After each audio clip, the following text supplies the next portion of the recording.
You want me to welcome to Snark Marks? Welcome to Snark No, Marks, no. everybody. Oh, go I didn't know we were even recording. No, I just started the recording. You want to go first? You want to go first? Yeah, well, what I was going to say is last week my acting was too good. So this week the sponsors I didn't get any sponsorship reads because they're concerned that I'm an idiot and that I wouldn't be able to read it correctly. I'd rather not have one for Dusty Week. Yeah, it's your quality writing paired with my quality acting. I'll have you know, many high school productions when I was in high school I was a part of. I was Giles Corey in The Crucible. I got crushed by rocks. You know. Did you really? Well, I didn't really get crushed. I was never in a play. Well, you don't have the chops I have. You know, fine credentials. So I was telling Kai. I told Kai this the other day. It's one of my dreams to play Willy Wonka at some point in my life. You do have like Wonka-esque features. You could be a Chalamet or a Wilder, even a Depp. You know, you could do them all. I feel like I'm a mix between the three. If you think about it, you know, that's true. Yeah, I'm dreamy like Chalamet, right? Yeah. You got the comedic genius, Gene Wilder. You know, I'm a little limp-wristed. You know, think I'm a rock star. Yeah, like Depp.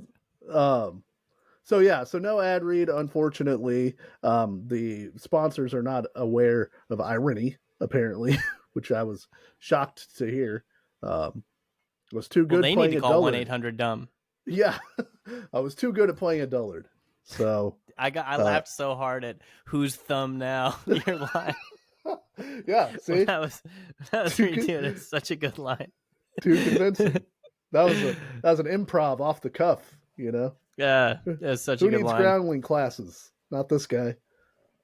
Not fucking Dusty. Yeah, I already know how to yes and. So, anyway, what show are people listening to, Andrew? This is Snark Marks. Welcome to Snark Marks, everybody. We are a very funny podcast out of the Central Valley of California. I'm Andrew. That is Dusty. Whose thumb now? That's Thumbsty. Follow us on all the stuff. We are at Snark Marks Pod on Instagram, at Snark Marks Pod on Twitter. Dusty's at SnarkMarkD on Twitter. I'm at Andrew Idell on Instagram. We are also on YouTube. I'm uploading all these to YouTube. We can't put music on our podcast anymore, Dusty. Yeah, I made the decision. That's a big time. That's a big blow to a lot of our segments. It was the best way to fill time. We just play fucking music for hours. Yeah, that's. But apparently, this outfit isn't professional enough yet to where we can have the music sound good on the podcast. So, an executive decision had to be made. I have no idea what's happening. I have to figure this out. It sounds like hot garbage when I play songs on this new app that we are using to do our podcast. For some reason, Zoom, crystal clear, no problem. Right. This new one that's supposed to be better, it's 4 podcasts. It sounds like it's across the room. And it sounds like we are sending it through CAN and string technology. A Three Ninjas situation. Yeah. And then also YouTube was like, hey, dude, can't play copyrighted music. They didn't give me a strike, but apparently the Hollies were pissed. They might actually work for the FBI because they are a litigious bunch, the Hollies. Go ahead. Do you think it's because they only have the one super hit? Now I'm going to shit on the Hollies real hard. They gotta really protect long tall woman in a black dress or whatever it's called.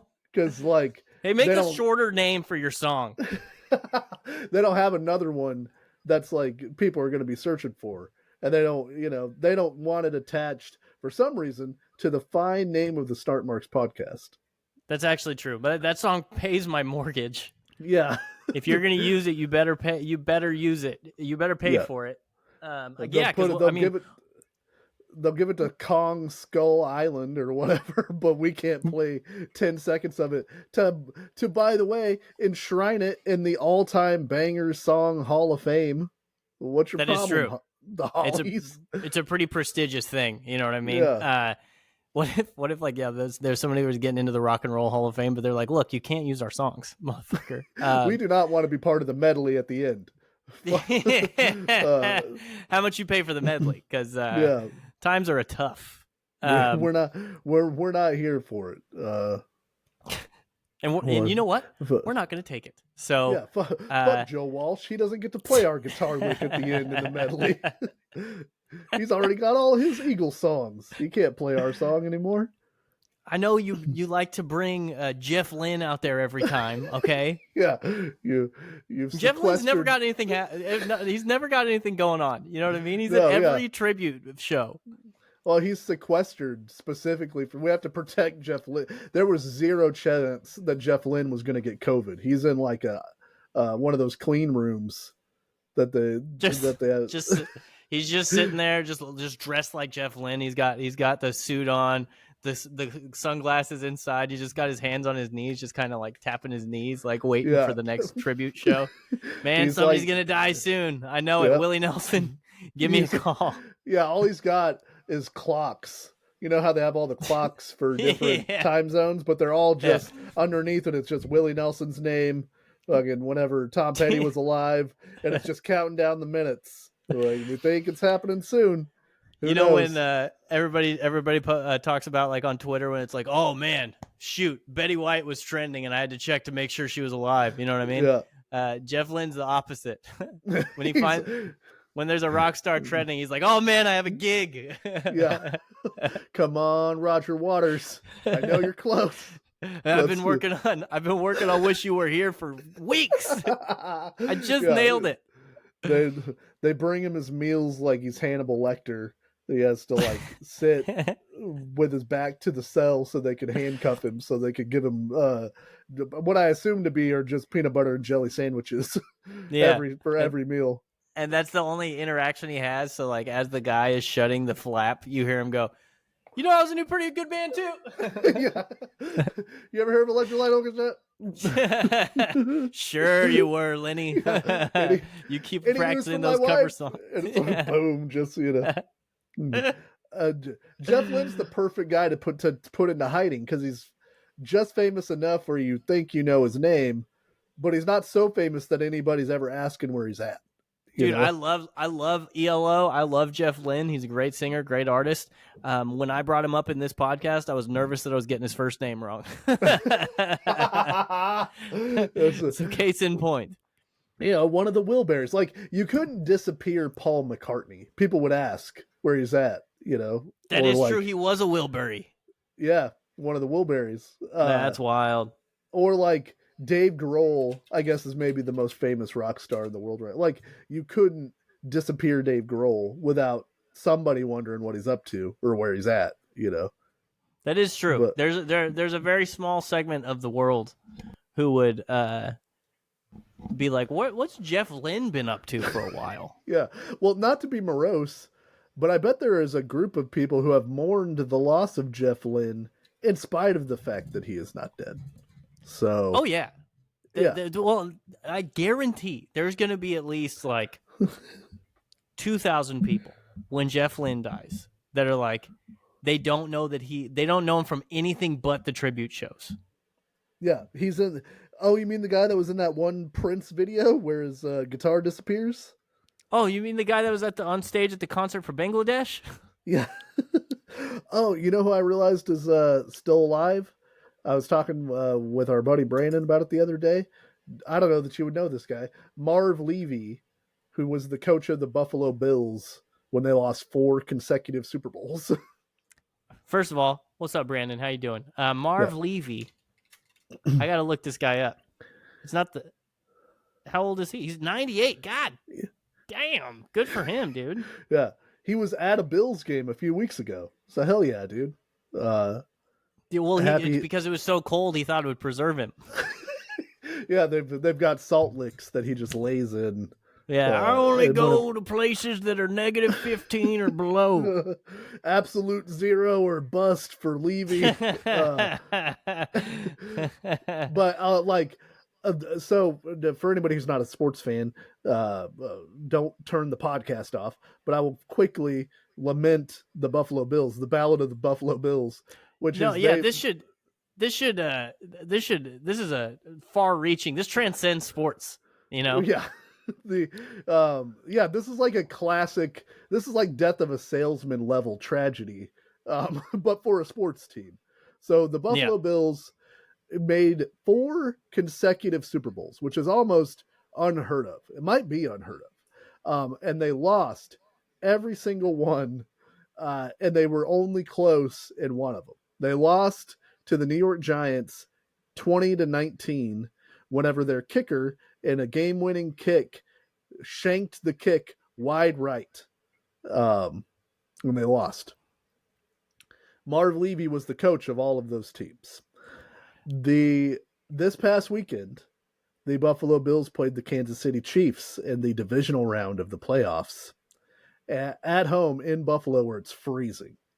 And with like a minute left, they trot out their kicker to try to tie the game. Tyler Bass kicks that kick. Where's that kick go, Andrew? Oh, it goes wide right. That fucker sliced around the earth. And I knew it. I was watching the game, and I was like, as soon as they were like, we're going to kick this field goal, I was like, oh, this dude's going to miss this field goal. It just, the universe will not allow such serendipity to not occur. Kick goes wide right.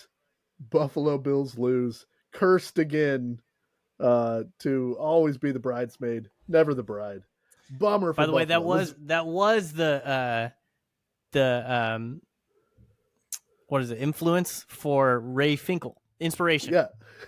I almost tweeted. I had a small stroke there. Yeah. Yeah, laces out. Dude, I feel so bad for kickers when they miss kicks. Like, yeah. There's not a lot of people like I wouldn't say that. I feel bad for a lot of people in sports. The guy who gets the ground ball go through his legs. The guy who flubs up real bad. Yeah. There's this guy. There was this guy. They called it, and this is back in the day. This is how old that you can tell it's old because this thing was called Merkel's boner. Uh-huh. So apparently, like a whoopsie or like messing up was called a boner back in like the 40s or some shit. I could see that. I can't remember the whole situation. I'm not going to Google it because it'll take too long, and I'm sick of just listening to myself Google things on this podcast. Okay. Yeah. The long and the short of it, I don't even know if that's the right way to use that phrase, is this guy Merkel got a big hit in a playoff game in baseball back in the day. Mm-hmm. He gets like a single up the middle or something. The crowd rushes the field as soon as he gets the hit, and Merkel runs off the field. Like he just runs off the field. I think I know where this is going. Yeah. So in the chaos, one of the members of the other team finds the ball amongst all the shitheads that rush this field. The commotion. Grabs the ball, runs to the field, steps on the base. Merkel never touched the base that he was supposed to touch, and it negated the hit that he got. I'll say this. It's so great. That is too litigious a rule follower, in my estimation. Like, the spirit of the rule is Merkel made it to first base. He hit the single. He knows, like, the game's over. He knows. But the letter of the law is you got to touch first base. And so, heads up play by the other guy. But I think that you should let that one slide. I think everybody should. That's a fair play situation. Okay, so I just looked it up while you were talking. He was on first base, didn't touch second base, so he isn't even the guy who got the hit. So you don't even get the flowers for being the guy who gets the hit. I see. The game ends in a tie game because the game-winning run did not actually score because there's 2 outs, force out negates an out. Yeah, and the Cubs ended up later winning the makeup game, which proved decisive as they beat the Giants by 1 game to win the NL pennant in 1908. Oh, buddy. But oh, man. It has been described as the most controversial game in baseball history because this guy just, like, there's questions under whether or not it was the actual ball that the guy found that went before he touched the bag, because there's just chaos, pandemonium on the field. Right. Yeah, it's a baseball game. There's going to be a lot of baseballs. Yeah, but one thing I can tell you, you got to see this. One thing I can tell you is that anybody who's ever played baseball for an extended period of time knows you go touch that freaking base. Like, unless somebody's got a knife and is between the base and you, even then you probably try to touch the base. Look at the Wikipedia headline. So for everybody just listening on the podcast, the Merkel's boner has its own Wikipedia entry. There's Fred Merkel right there. And you know, you got your normal background Wikipedia column entry, and it just says boner. It doesn't say the incident. It just says boner. Right. Yeah. It's and that's crowdsourced. You know, somebody edited it that way, you know, because that person's a comedy genius. It's so good, man. Boner. Yeah. And because you get to say it here in this situation, because it's been called Merkel's boner for a long time. I was wrong, by the way. I said the 40s. This was in 1908. By the way, oh, crazy. By the way, it doesn't say this on the thing, but I know this because of the movie Rookie of the Year, 1908. The last World Series the Cubs won until like 4 years ago. Yeah, the curse of the Billy Goat. Or like, it's the same year. Yeah. So they got lucky with Merkel's boner. Without Merkel's boner, it would have been an even longer drought for the Cubs. And they wouldn't have such a cool reason as to why. You know, like, long sports droughts are more fun if there's like a story attached to it. Like, we kicked a lady out who brought a billy goat to the game, and she was like a gypsy and cursed the Chicago Cubs. That's way why we better. Lost, not because our GM sucks. Yeah, it's way better than just our players aren't very good. Yeah. and every year we literally try our best, and we can't do it. I wish it was the curse of Merkel's boner. But so they also won in 1907, so it only would have extended it 1 year. Yeah. Well, in 7th grade, me also wishes that it was because of Merkel's boner. Because, man, it's great. I would have got a lot of mileage out of that old joke, you know? I was young when I found out about Merkel's boner. I thought it was the funniest thing I'd ever heard. Yeah. I think it's on Ken Burns' Baseball. If you haven't seen Ken Burns' Baseball and you're at all interested in baseball, like an iota, you would enjoy it. But yeah, like you said, kickers. I always think it's funny. I was telling Sarah, we were watching a different game where a kicker missed a kick, and then always pan to the kicker on the sideline afterwards, and like the coach is talking to him. I was like, what advice are you giving that kicker who just missed this kick? Hey man, next time try to make that kick, huh? It's always we need you. It's always it's always like, get out of your hand, shake it off. We need you for these next 2 quarters or something like that. Yeah. But it's tough, man. It's funny that they always find him when he goes fuck on the sideline. Yeah, it's and it's the biggest swing in my estimation between the guy who gets the glory and the guy who's now the goat, as it were. You know, not the good goat, not the good kind of goat, but like the bad goat. When the kicker makes the kick, it's almost seen as like, yeah, that's exactly what that guy's supposed to do. Every time that guy should make this kick, all he's doing is kicking a football. Like, and then whenever he doesn't make it, it's like, this guy's the worst. Who is this person? He's ruined everything. And it's like, there couldn't be a wider margin between the two things. Where like you give him no credit for the skill, but whenever he doesn't make it, then he's an idiot. And because his job is so important, you know what I mean? Yeah. Like, It's like when he makes a field goal, it's like, yeah, you're supposed to, asshole. And then when he doesn't make the field goal, they're like, you're the most important player on this team, okay? Yeah. Without you, we have literally nothing. If not for you. Yeah. The only time I ever suspend my feeling bad for kickers is when they doink, because doink for some reason is funny. It's funny when it hits the upright and kablams right back, clangs on back to us. Yeah. It's always funny. That's like God having his fingers on it, like whenever you played paper football, just being like, boink, and just knocking it just out of the way. But Get the fuck out of here. I truly had the moment when they were trotting that Buffalo Bills kicker out where I was like, he's not going to make it.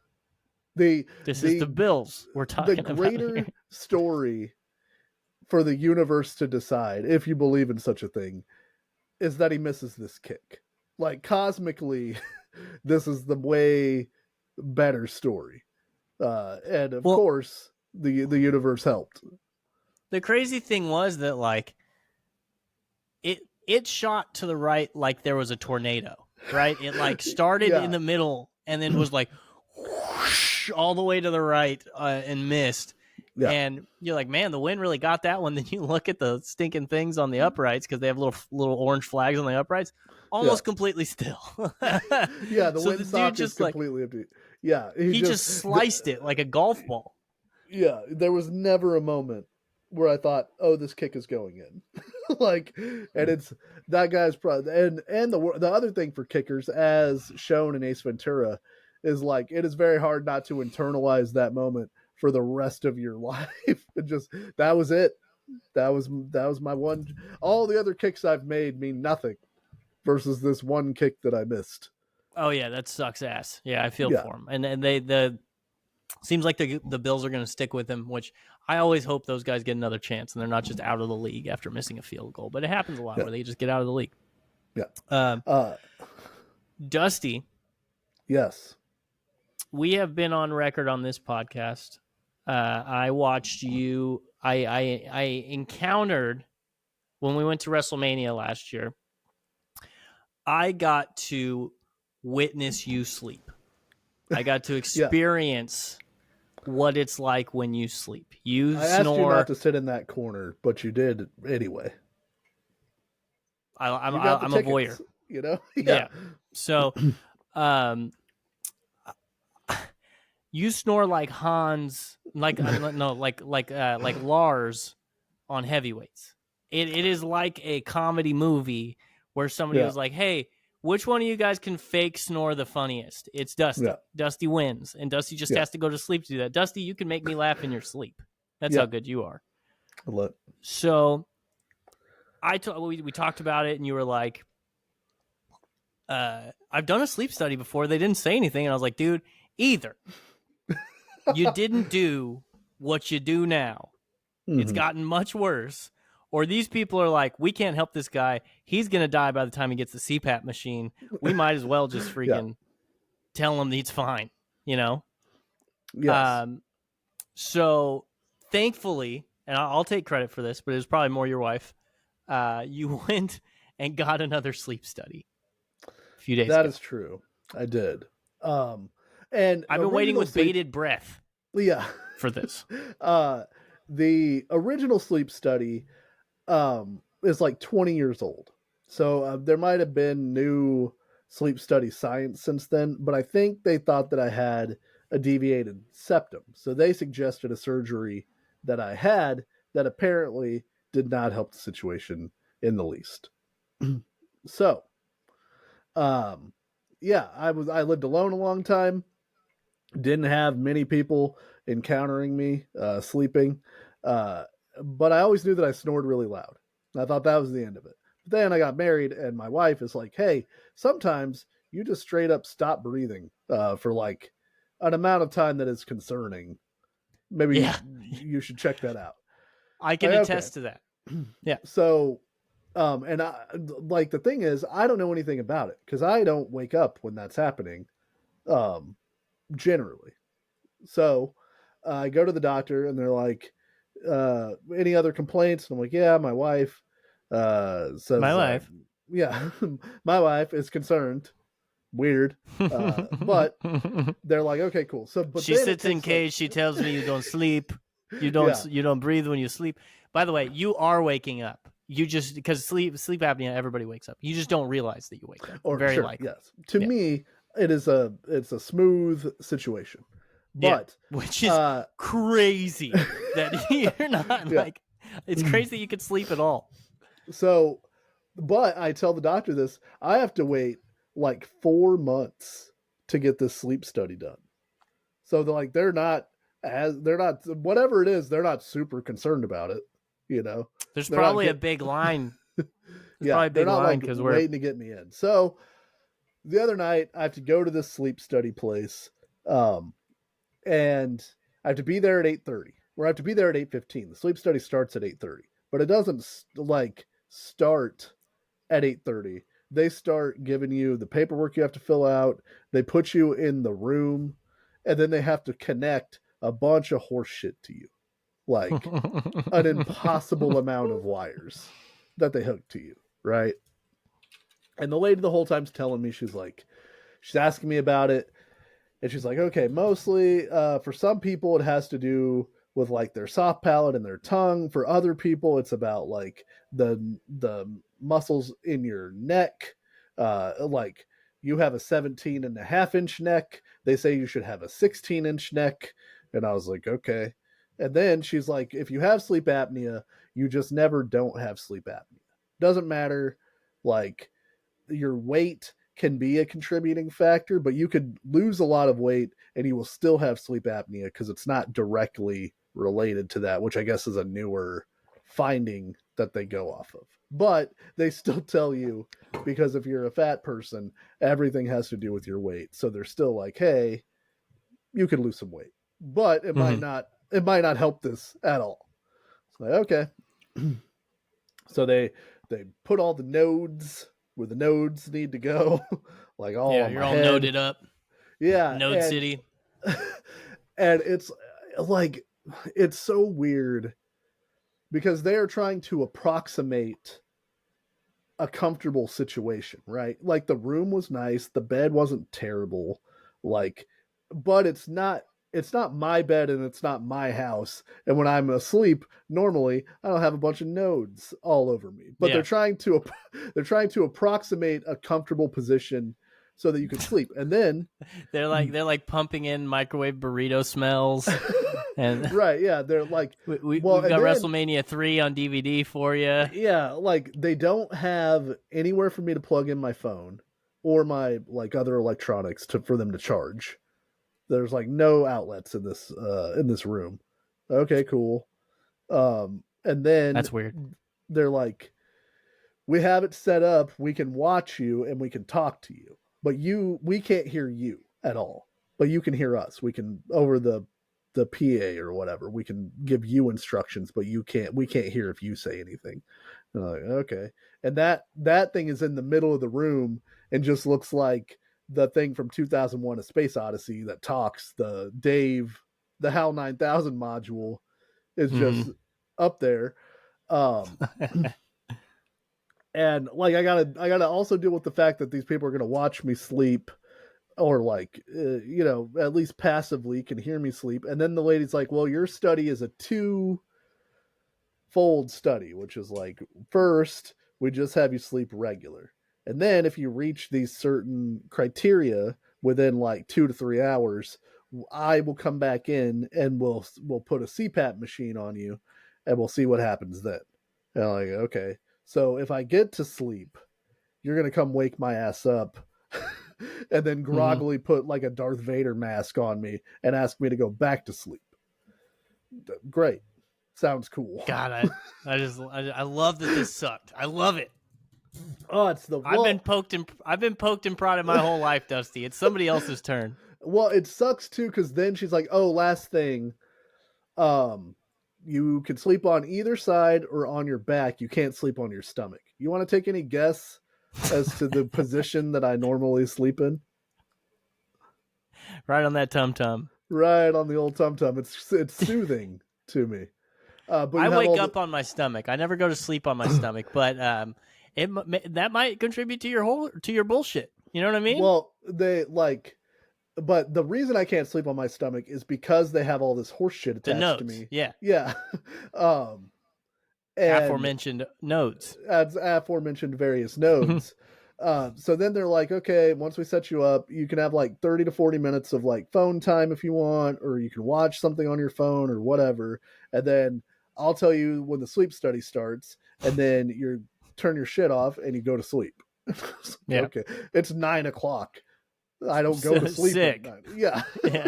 I don't go to sleep at 9 o'clock. So like I'm trying everything. I try to go to sleep on one side for a while. But there's wires pulling on me. Try to go to sleep on the other side for a while. Are you completely sure? What are you wearing in this situation? They told me to wear what I normally wear, so I'm just wearing a t-shirt and I'm wearing basketball shorts. This is my sleeping situation. Yeah. And I have a pulse monitor on my finger. And they're like, don't cover up the pulse monitor. Don't put your hand on your head when you try to sleep. Because it'll fuck with the nodes. But other than that, go ahead, just sleep however you normally sleep. Oh, okay. Yeah. God damn it. Like sweet dreams. Yeah, and I like and so I'm trying to sleep and I got nothing. I just and the lady's like, well, if you can't sleep, that's also indicative to us of something, like if you're restless the whole night. Like the reason I'm restless, yeah, no, that's bullshit. They don't understand that. They have to understand that that's bullshit. Like, and I'm getting mad because I'm feeling like they're trying to trick me somehow. Like, I admit I have a sleeping problem. There's some sort of health problem related to my sleep, but I don't have problems sleeping. You know what I have problems with? A bunch of nodes. Goddamn nodes, all over me. The nodes are certainly an issue. I've had a bunch of stuff attached to me before, and like a tube down my throat, and the thing on the finger, and IVs in the arms and stuff. And you have to sleep like you can't move. And like in those situations, I'll hit the button and be like, "Hey, can I have drugs? Can you give me drugs?" Yeah. Usually, in this situation, they probably don't give you drugs because they don't want to mess with your your chemistry, right? It would be a bad idea to give you drugs in that scenario. So I'm like laying there, and I don't know, people have had restless nights. I've had those. You have had those. Like, oh yeah, I start getting in my head about how much I can't sleep. Yeah. And how like frustrated I am that I can't go to sleep, which is not the prime position. Like, it's not the prime equation to help you go to sleep. Yeah. So I feel like I'm not sleeping at all. I'm having to switch positions all the time. I lay on one side. Fucking nothing's happening. All right. I lay on the other side. Well, still got nothing. Try to sleep on my back. I still got nothing. I don't think that I ever go to sleep. But then suddenly this woman bursts into my room and is like, oh, hey, we didn't need the whole 2 hours. You've reached the goal, or like you've reached these benchmarks, which is actually an insult. It's the opposite of achieving something because the benchmarks are bad. But they're like, hey, you reached the goal, which is like you're dying slowly in your sleep. So cool, Yeah. Yeah. Yeah, you are, Dusty. No, I know, but like the way that they phrase it is troublesome. Yeah. So then they're like, okay, so now we do the CPAP machine. And I'm like, okay, so now I have nodes and the Darth Vader mask on me. And I've never had this equipment on me. I've never gotten used to it. I'm not comfortable with it. I don't know like what it does or what it doesn't do. I don't know the quirks or of it. It's just this new thing that covers my whole face and mouth. And I have to wear it, and it has a tube, and now I have to try to figure out how to sleep with the mask on and all the nodes still.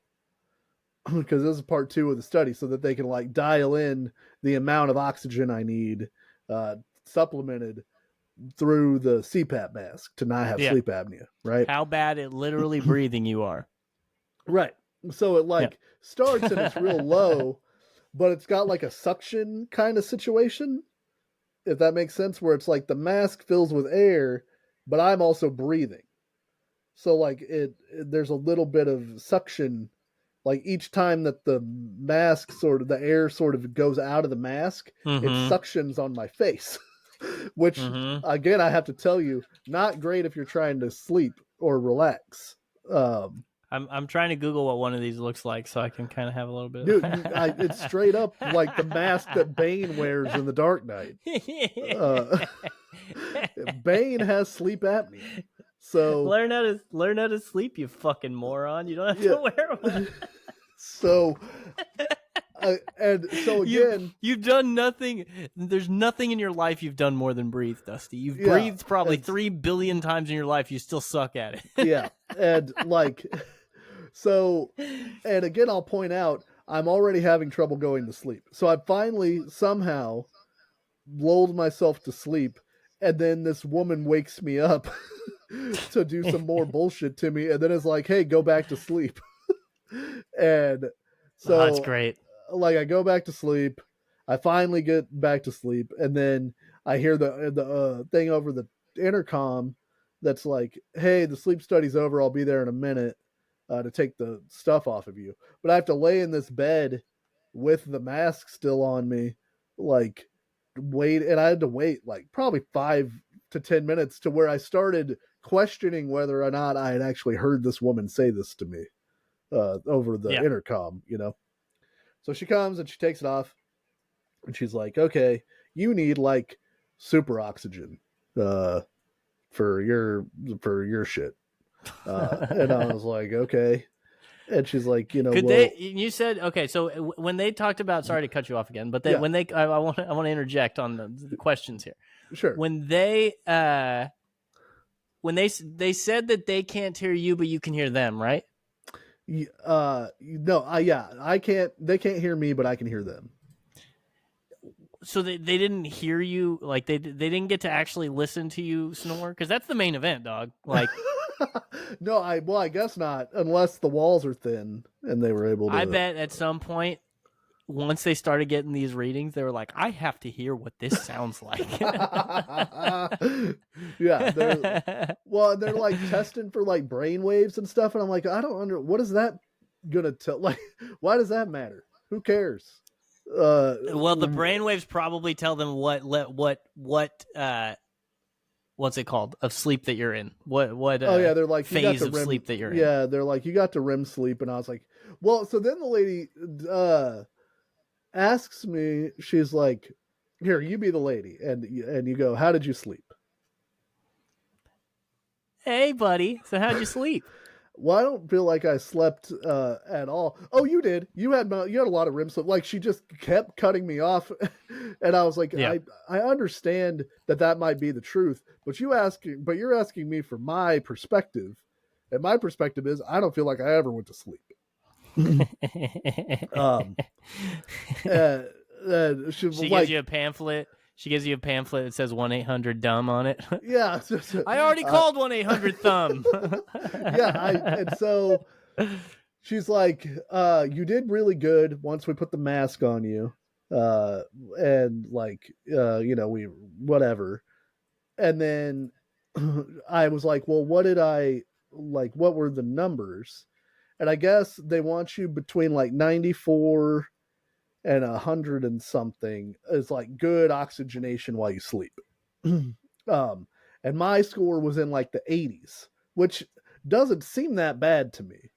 But I don't know, I don't know relative what the scores are, but I know somebody. I expected much lower. Yes. I knew somebody who was in like the 50s, who's like the same age as me.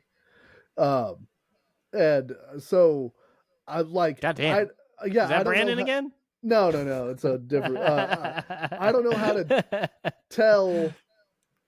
Like, I don't know the rubric, So like, I need to see a printout. I'm sure it's bad. I'm not questioning that it's not good, But I don't know how to relatively tell. And so they didn't do anything. They took all the nodes off.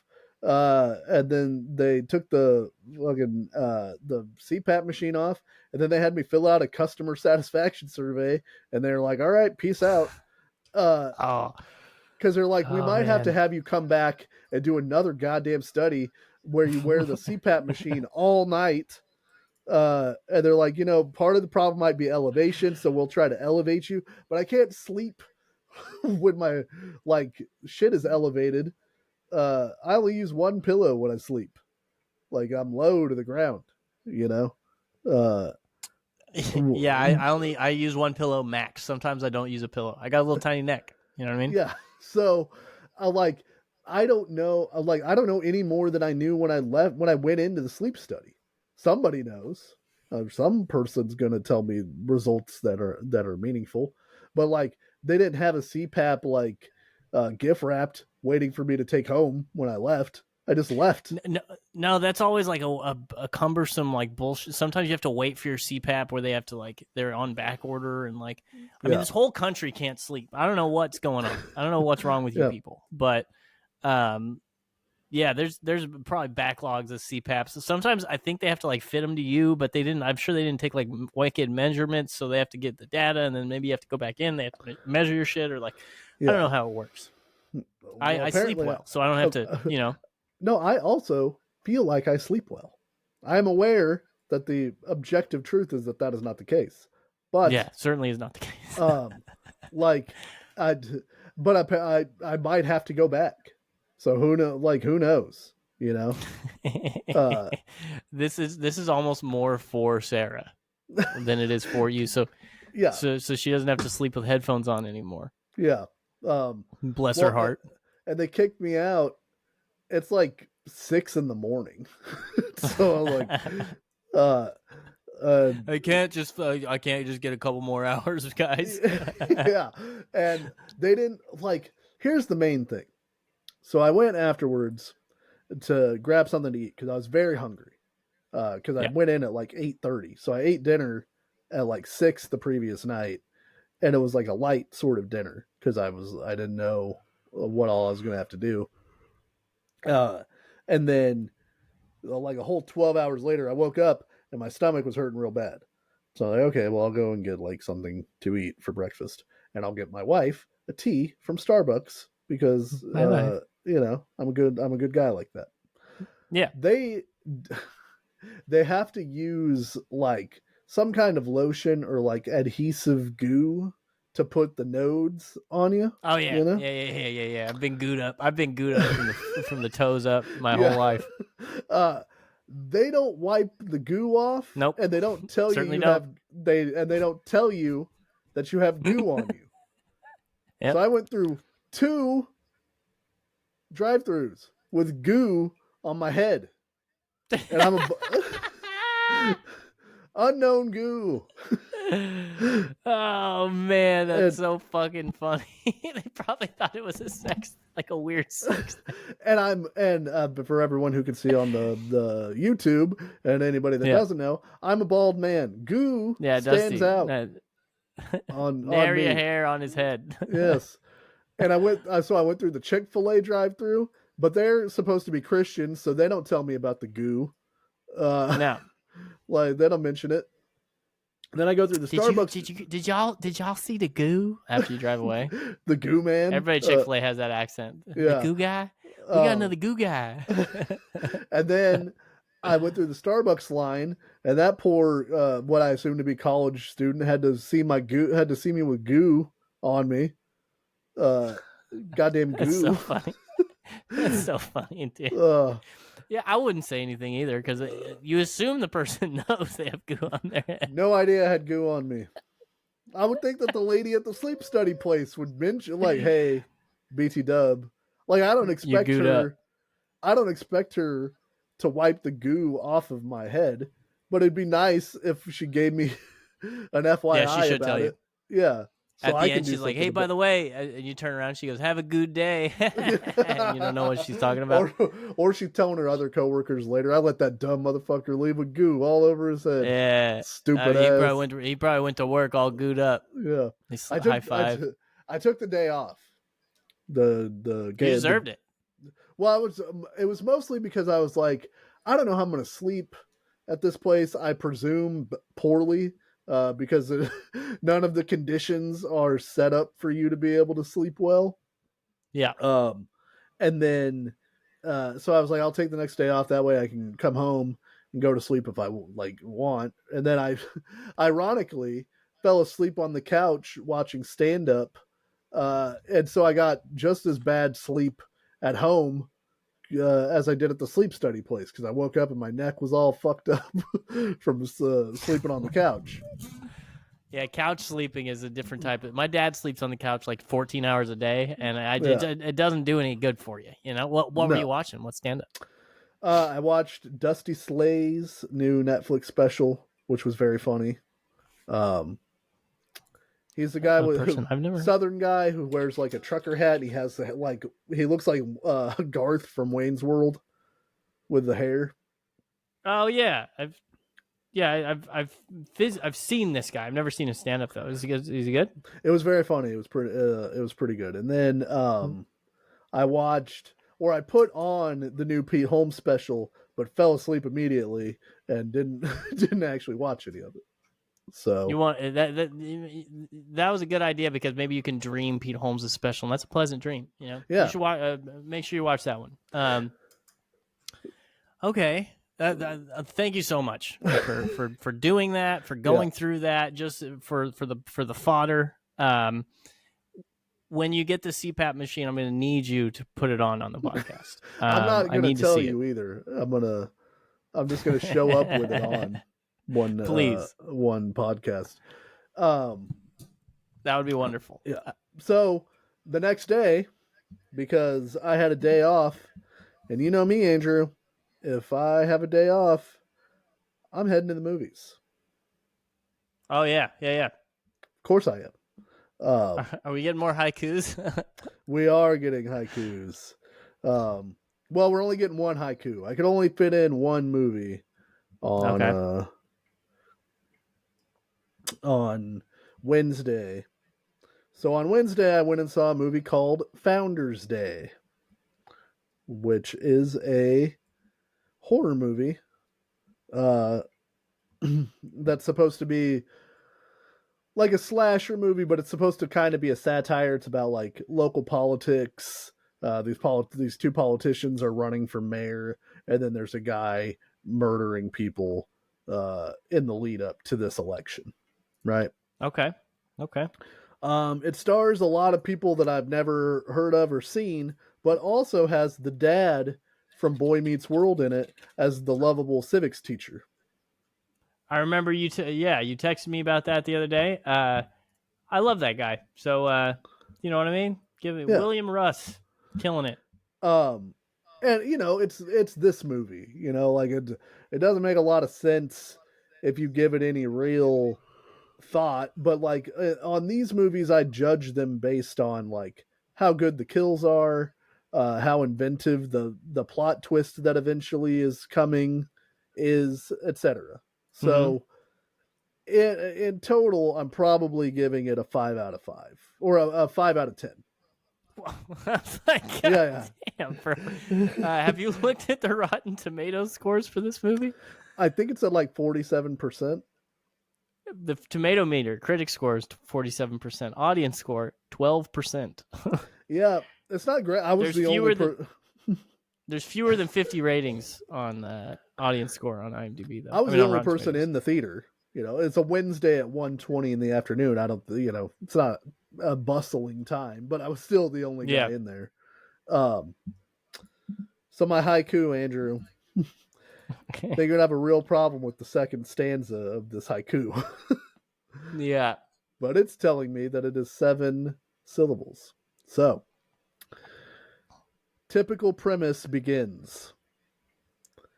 Dad from Boy Meets World. No. Sorry.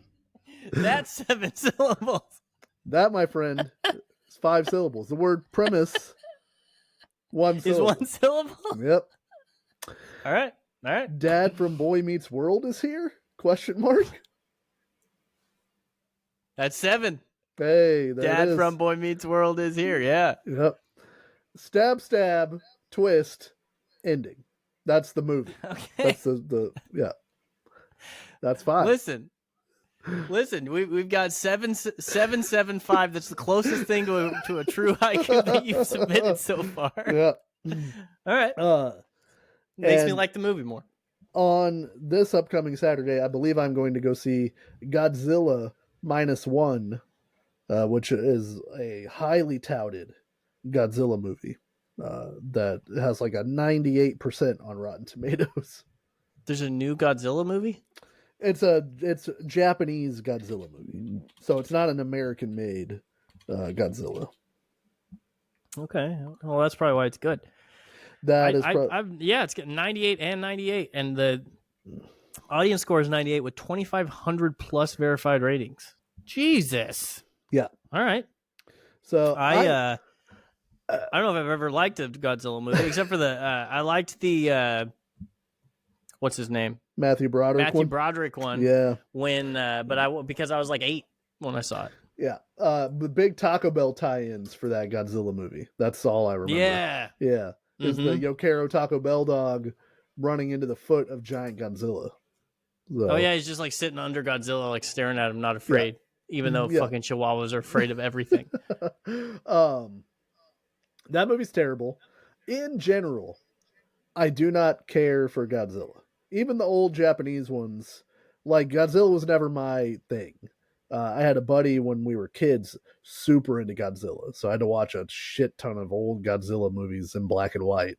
The only one I really liked was Godzilla versus Mechagodzilla, where the thing that Godzilla is fighting is a robot version of Godzilla.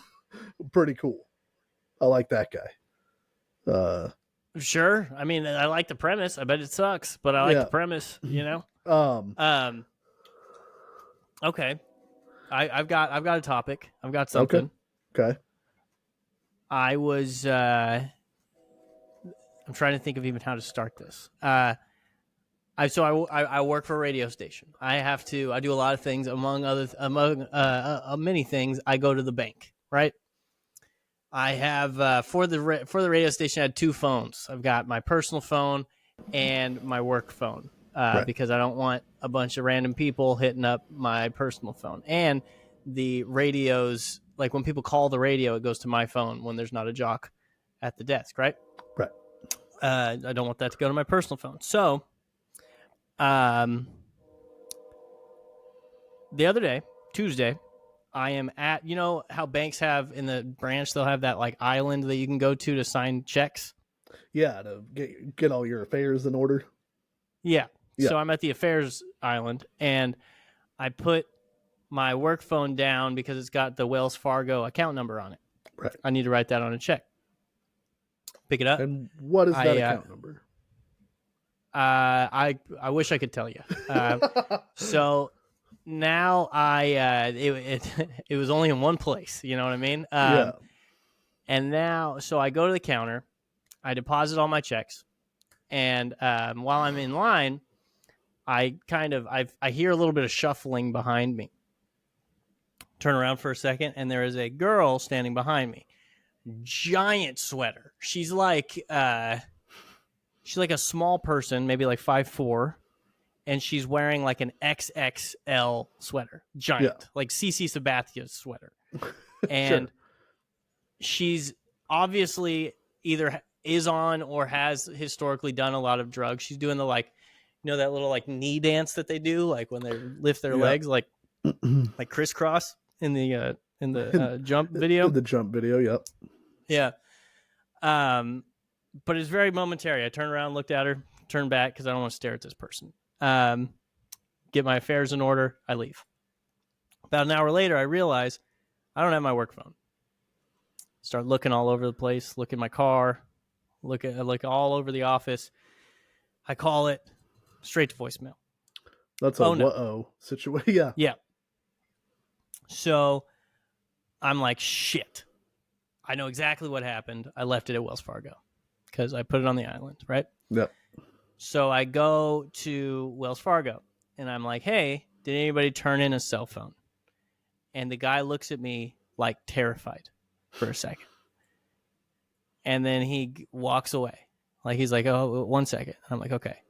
And he goes to this girl in the middle of the back area, and they have like a 3 or 4 person, obviously worried powwow.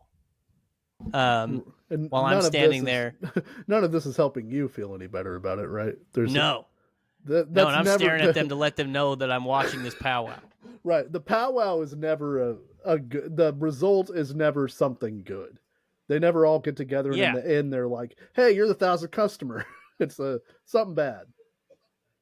Yeah, I'm starting to get suspicious, right? So they come up to me. The same guy, he just walks up to me and goes, nobody's turned one in. Nobody's turned anything in. And I didn't say this. I should have been like, oh, yeah? Well, what was up with the fucking powwow that you guys just had? Right. I didn't say that, but I like made the face. Yeah. I was like, okay. Like, I like looked over where they were standing and stuff. I'm like, well, what's the camera situation in here? I know you have cameras. It's a bank. Can I like ask you and you just show me the cameras? Is it in the building? And she's like, it's a Wells Fargo, so it's like definitely corporate. But I asked. Right. And the woman that the guy had talked to was like, you kind of have to put in a request for it. 3 seconds of silence while I stare at her. And I'm like, okay, well then we need to put in a request for it. Like these people, I don't know what the hell is going on. Right. Right. So I was like, I'm going to go into my car. I'm going to get my receipts. My receipts tell me exactly when I was helped. So I can tell you what time we need to ask for the cameras. And she's like, okay. So I went back, I went to my car, I walked back in, and she's like, I'm standing in line, even though I shouldn't need to stand in line for this, right? Right. She calls me over to the side. I sit down. She's like, I'm the branch manager here. And I said, okay. And she said, I'm sure you saw them, like us talking to each other earlier. And I said, yes. And she said, a customer saw a phone on the island, saw somebody take the phone, but didn't say anything until the person who had taken the phone was gone. Cool. Oh, cool. Sick. Cool. Yeah.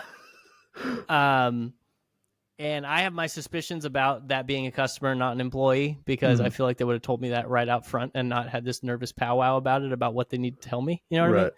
But I can't say, can't. So I'm like, oh, great. And I was like, twitchy lady standing right behind me. And she said, yeah. And I was like, oh, good. Hell yeah. I should have stared at this lady. I should have made her more nervous. Yeah. And so I'm like, she's like, do you want her number? Do you want her name? I can give you her name. And I was like, I didn't say this, but they probably shouldn't give me her name. Yeah, I was going to say, that's interesting. I don't... Based on like hearsay from that's another reason why it was probably an employee and not a customer that told them, is because they, if it was just hearsay, they wouldn't have just offered this lady's name up to me. I was like, okay, yeah, please give me the name. So they had a cashier's check that the lady had cashed, gave me the name, and they said they're going to put in a request for the cameras. And I was like, cool. So then I call the cops, like right after that. And I'm like, hey, I want to report a stolen cell phone. They asked me very basic information. I give the person's name and say that there was a witness that said that they stole it. I'm pretty sure if we get camera footage, which I'm working on now, we'll be able to show this woman stealing my phone. And the lady on the phone was great. And was like, okay, are you on your way home? And I said, yes. Okay. She said, I said, actually, I'm going home, but I'm going to go to the gym. And she's like, well, it's fine. We're going to send a cop over to you, but it usually takes a couple hours. So you can probably go to the gym and come back, and then the cop will come eventually. I said, cool. Go to the gym, come back. Dude, all I get all night is just texts saying that the cop is being delayed.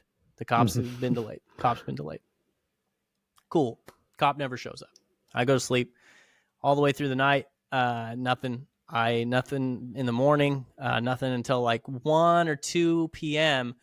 I call the police again and I say, hey, like my phone was stolen yesterday. I made a report.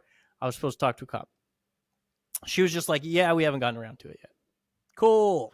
Yeah. Because we're just giving this lady more time to sell my phone. You know what I mean? I was going to say, unfortunately, my stolen cell phone probably low on the, not for you personally, important to you. Yeah. but like low on the list of potential crimes.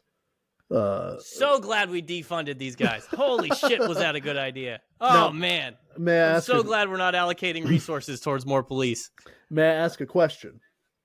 Yeah. Is the work phone locked in any way?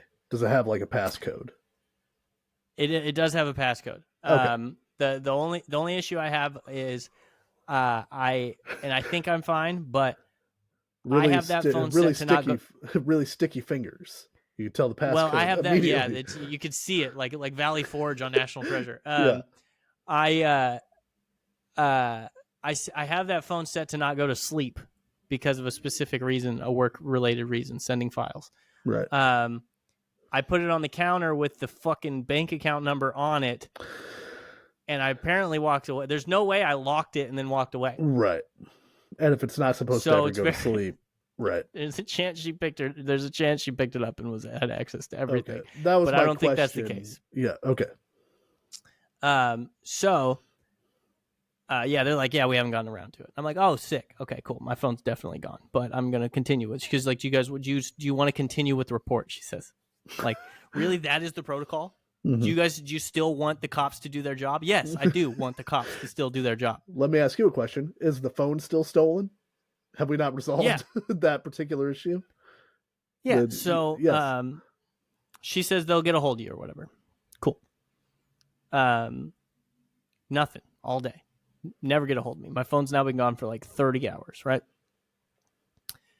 I told you during our goals podcast that I want to start getting to bed earlier, right? Yeah.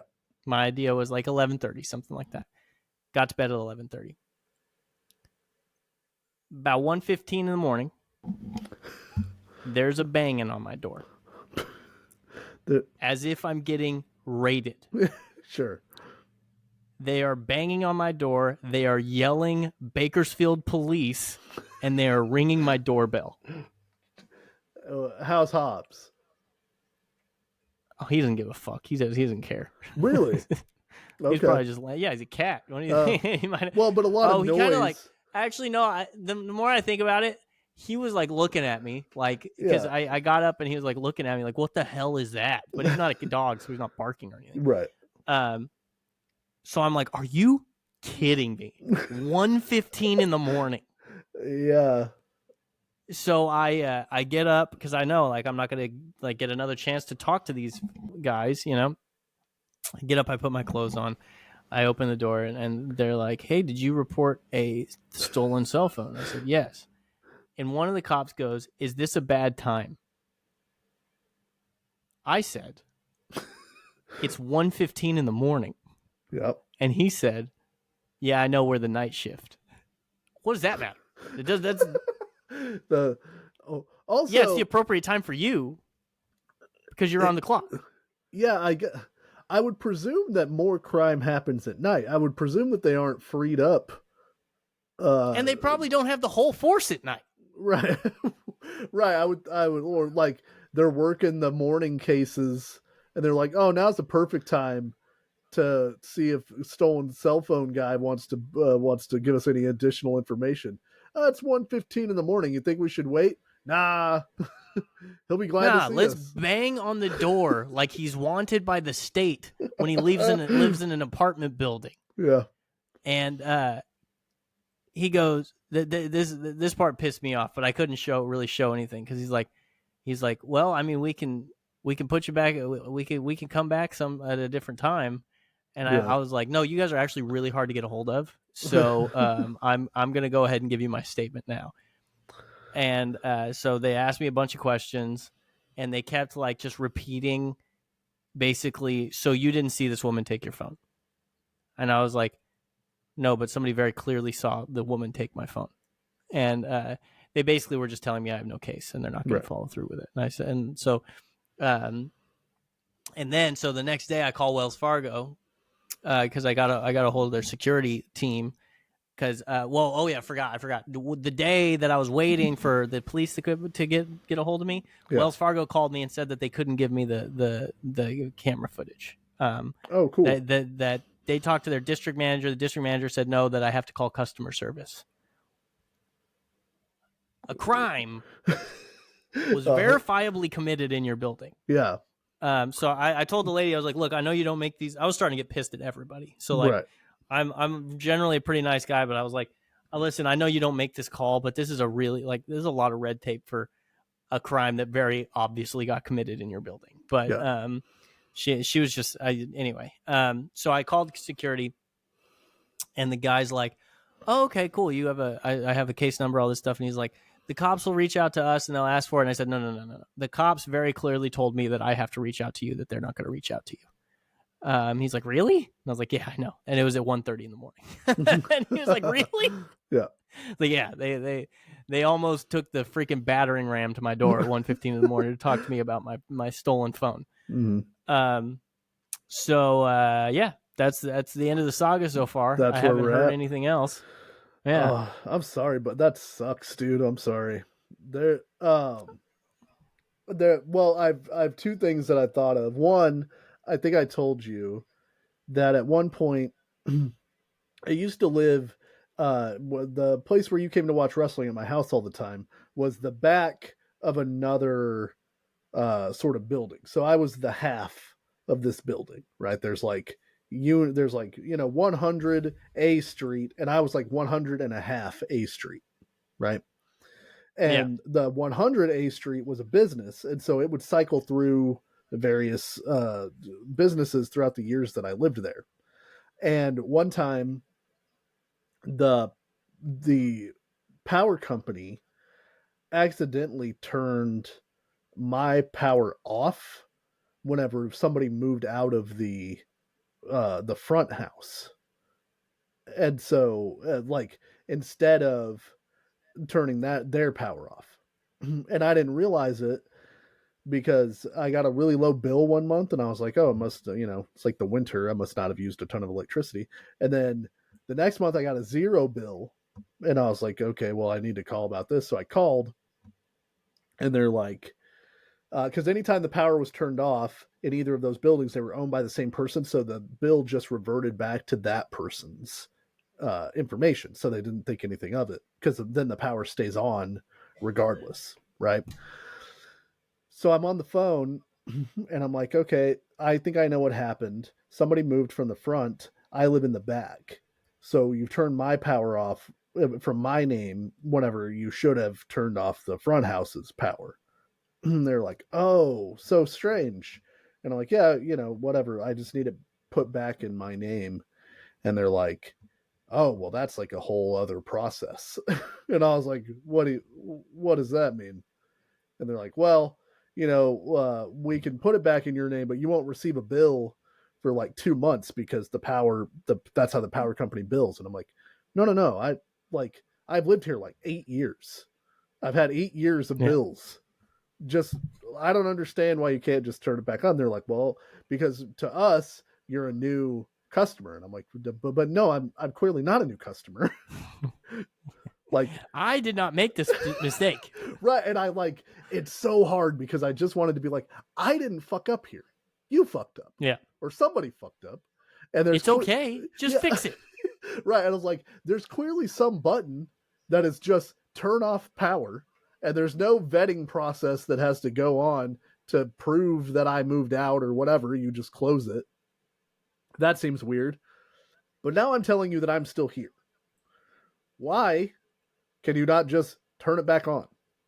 Why is that not part of the system? And they're just like, well, it's just not. We're really sorry. So, okay, great. What are you, some small mom pop operation? Can't figure out this.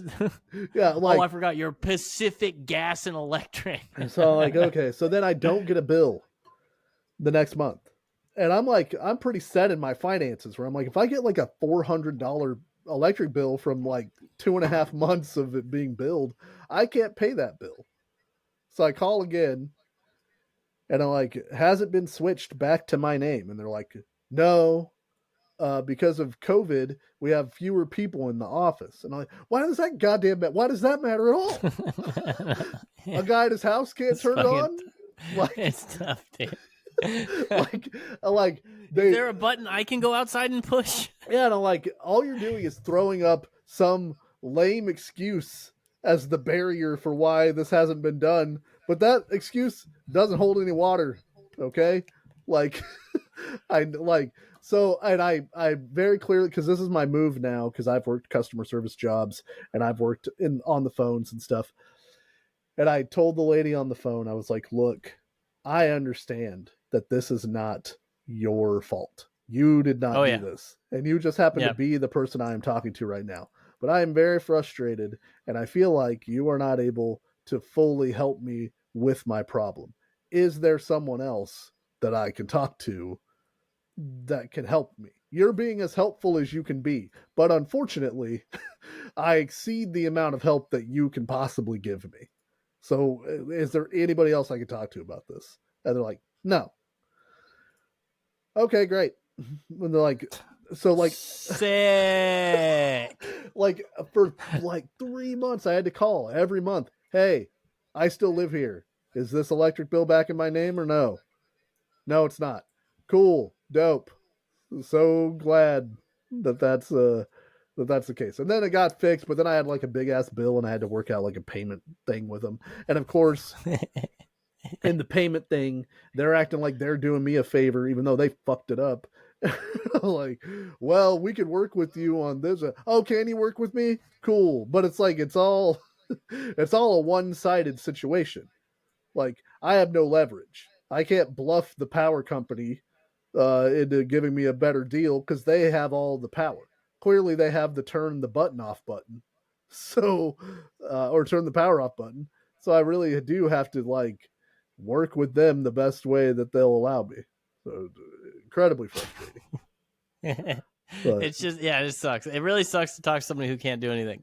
Who can't do anything to help you. And your rage is impotent. You can be as mad as you want. It's just nothing's gonna happen. Yeah, and that's the thing. Like, my phone's gone. I'm never gonna get my phone, but I'm gonna press charges. Yeah, if you see that, if I can put this woman in jail, yeah, if I'm gonna put this woman in jail. If I can see this Tweaky lady again, it's on site with the Tweaky lady. Yeah, well, and I had a phone. I was getting gas one time, and I was airing up my tires, and I used my phone flashlight to find the little things to take off my tires so I can air them up. And then I put my phone on the back of my trunk for reasons that I cannot explain to you.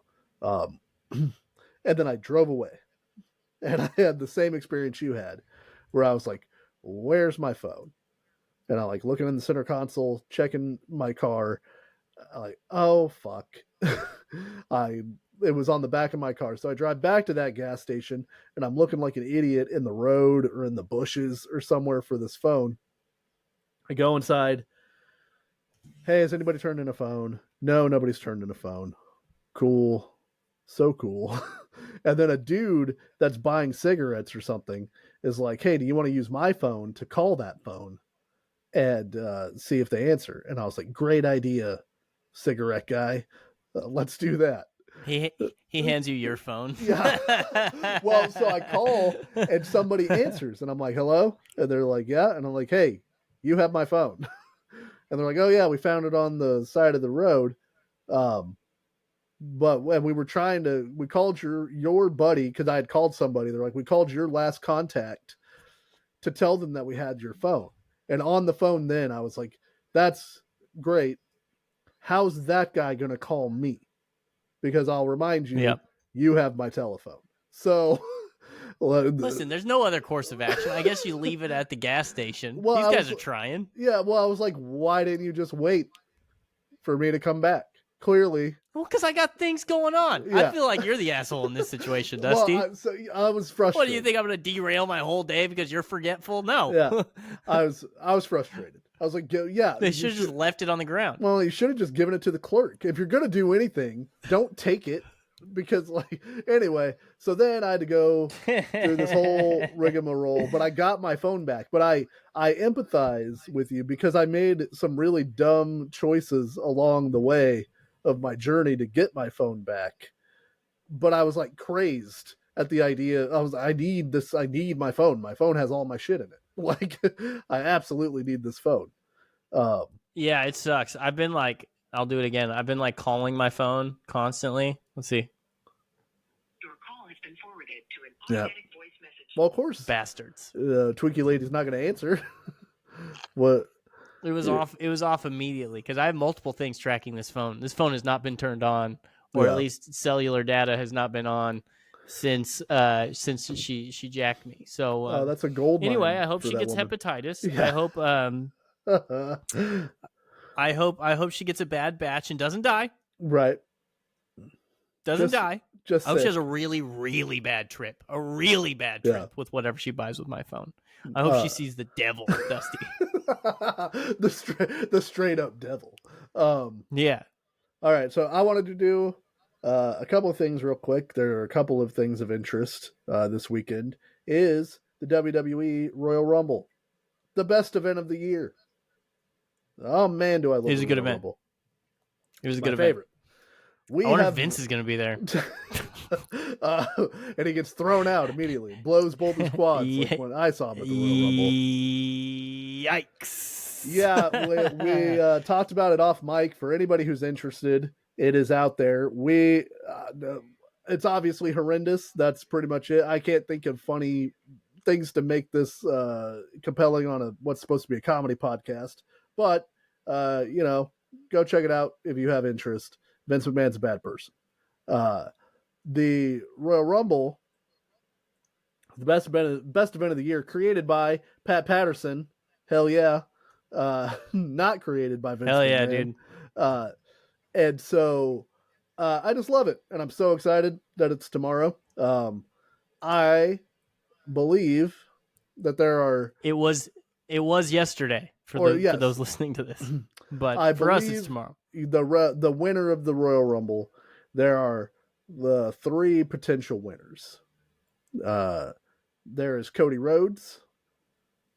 Mm-hmm. There's Gunther. They're trying to build a Gunther situation. And there's friend of the podcast, old Phil Brooks, Crooked Moonsault Punk himself. What about The Rock? The Rock is not announced to be in the Royal Rumble. So if he's in it, he's gonna be in the Royal Rumble. Sure. Yep. I think that CM Punk wins the Royal Rumble. I think there's zero logic to having him not win, because for a multitude of reasons. One, you don't know how long Phil's going to be around before he punches somebody in a backstage scuffle, as it were. Yeah. And you want to get the most out of your money that you can at one time. So he wins the Royal Rumble. He main events night 1 of WrestleMania against Seth Rollins. Given Seth Rollins' knee doesn't get any worse because he tore his MCL the other day. So goddamn. Rough for old Colby. The other, and then Roman Reigns wrestles The Rock, if that is the match that they can make. This puts Cody Rhodes on the outside. He has no WrestleMania main event.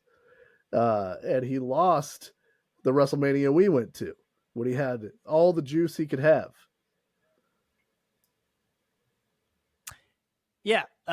Wait. So you said Phil Brooks, CM Punk, wins the Royal Rumble, right? Yes.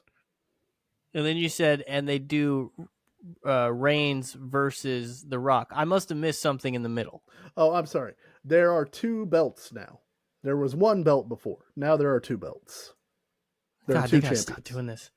They gotta stop doing this shit, man. Right. Since you've been out, if you've got 2 champions, you've got no champion. So, Roman Reigns is the Universal Champion. He's been the champion for like 3.5 years. And then they created a belt for Seth Rollins. That Seth Rollins won. That's like the World Heavyweight Championship. So there are 2 heavyweight titles. So night 1 of WrestleMania, I think, is CM Punk versus Seth Rollins for 1 championship. And then night 2 of WrestleMania is The Rock versus Roman Reigns for the other championship. So does the winner of the Royal Rumble gets to pick which title he challenges for? That is correct. Oh. So you got to have one title. Get the fuck out of here. Stop it. Yeah. Stop it. Very stupid. But yes, I think that's what's going to happen. But the sad thing is for Cody Rhodes, he's kind of left in the cold because a new guy has come in that's the bigger, fresher, newer star that's going to win the Royal Rumble, and Cody Rhodes will not be able to finish the story, as it were, at WrestleMania. Unless The Rock is unavailable, then I think they do the Roman Reigns versus Cody Rhodes Part 2, the rematch, and then Cody Rhodes probably wins that one. He has to fucking win that one. I feel like they've already booked The Rock. I feel like that's going to happen. Yeah, it makes sense. But so that's brief Royal Rumble preview. Not a whole lot to say. The women's Royal Rumble is a lot more up in the air. I don't really know who's going to win that one. But I thought you were going to say interesting. I was going to say no, it's not. That Naomi should be back from her exodus. Wait, what? She's back? I think so. I think she's going to be a secret surprise at the Royal Rumble. Didn't she go to TNA or something? Yeah, she went to Impact Wrestling. And Impact, that's what the same thing. Yeah. But I also this weekend on Sunday when this drops is the conference championship games for the football championship, as it were. We have the San Francisco 49ers versus the Detroit Lions and the Kansas City Chiefs versus the Baltimore Ravens. I don't know if you're doing football predictions on your radio show this year, Andrew, but who you got? Well, we got can we say the matchups again? We got Chiefs are playing the Ravens. And the Lions versus the 49ers. I mean, it's probably Ravens 49ers, but I'm going to go Chiefs Lions. I'm going both underdogs win. We got the Chiefs and the Lions in the Super Bowl. I want the Lions to win so bad. They've never made it to the Super Bowl. They're a very fun team to watch if you're the type of person inclined to watch football. And they just seem fun to root for. Detroit doesn't have a lot. You know what I mean? We've got Eminem. That's true. They've got Home Improvement. They have a lot of. I guess they have a lot of cultural things, but they're from the past. Detroit, from what I hear, pretty rough. Things are pretty hard. Struggle City. City. So I got to root for the Lions over the 49ers. Sorry, everybody I know who's a 49ers fan. And my disdain for the Kansas City Chiefs leads me to root for the Baltimore Ravens. So I'm hoping for the Ravens-Lions Super Bowl this year.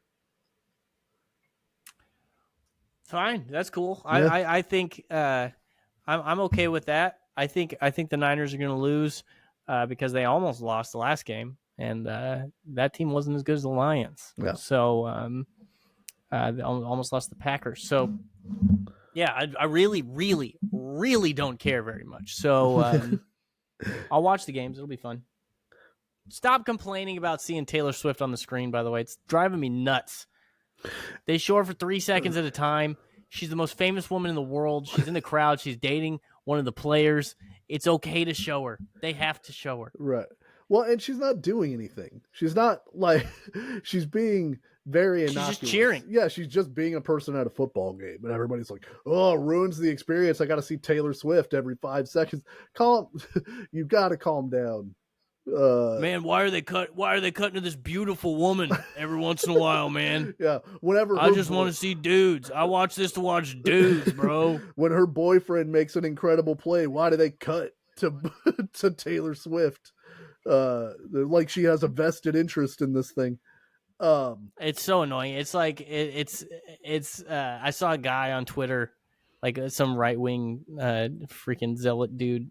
He was like, the NFL is borderline unwatchable now, and showed a picture of like a screenshot of Taylor Swift on the screen. I'm like, how soft do you have to be? Yeah, it's got oh man, the 99.9% of football is so ruined by the 0.01% of Taylor of Swift. A beautiful woman in the stands. Yeah.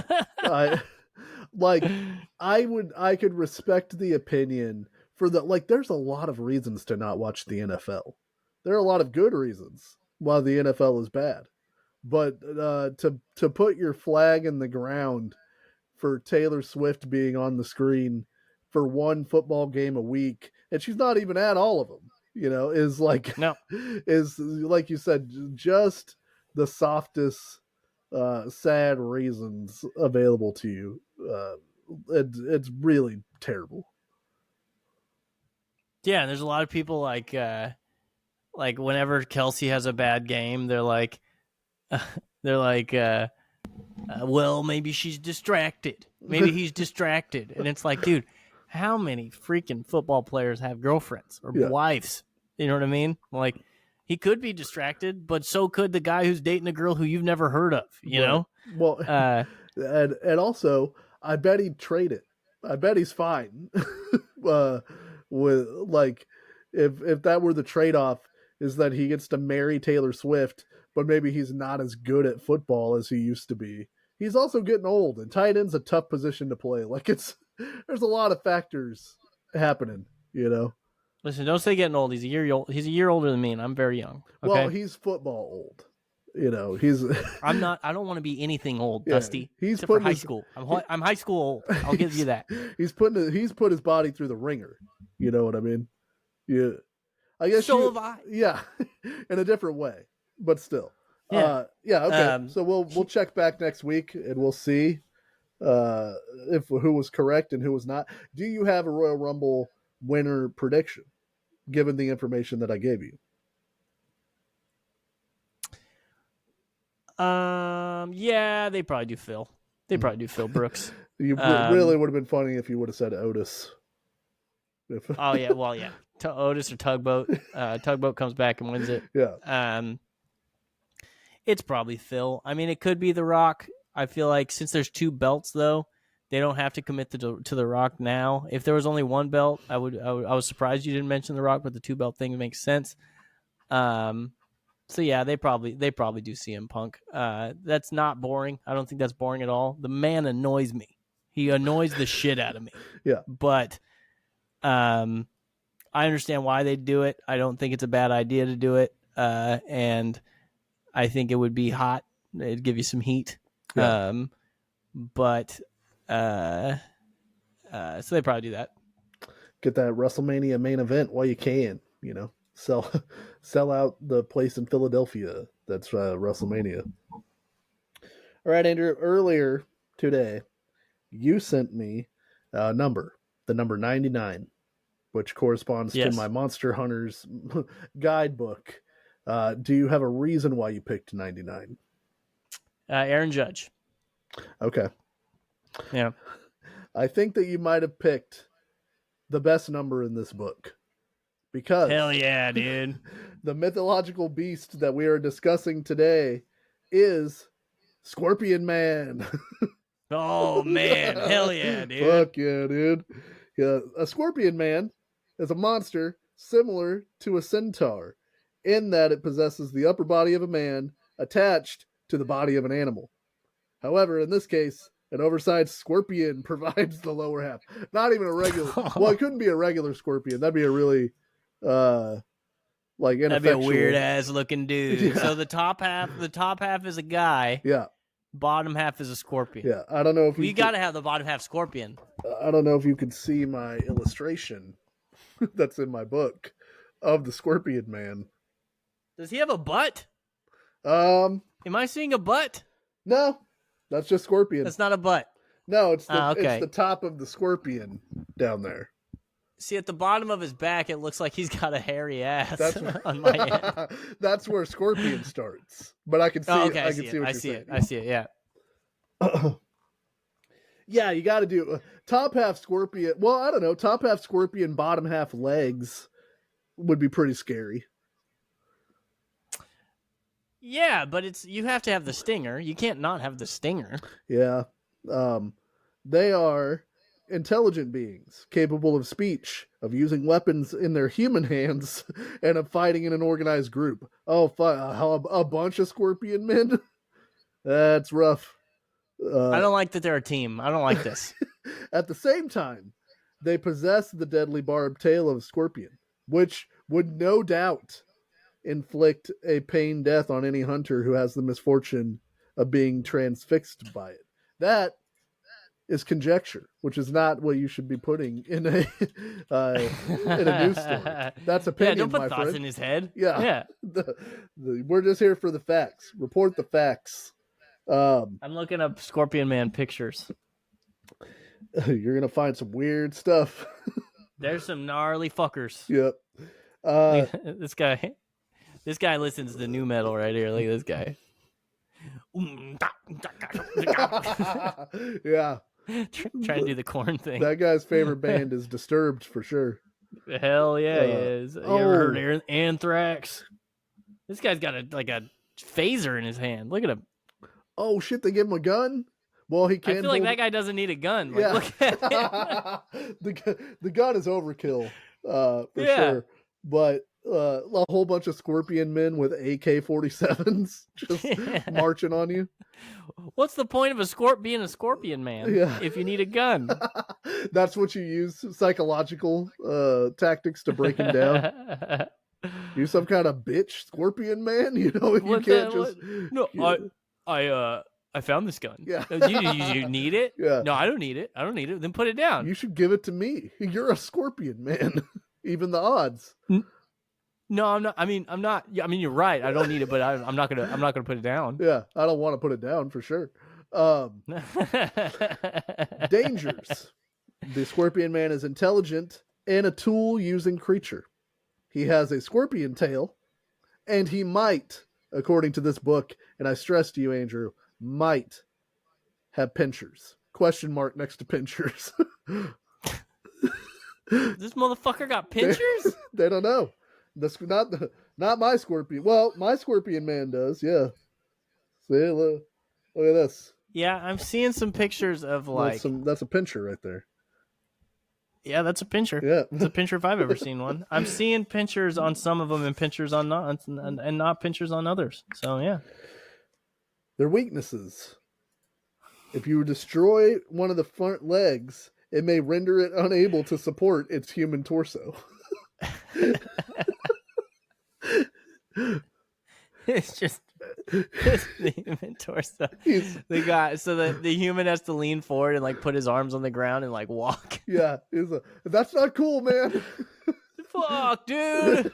My one evolutionary flaw, bro. I'm front heavy. Yeah, I'm top loaded. It's unfortunate. The selected source here is the Scorpion Men are listed as being among the goddess Tiamat's vast host of monsters and described as bearing weapons. Pretty cool. A lot of these pictures, they've got weapons. Yeah.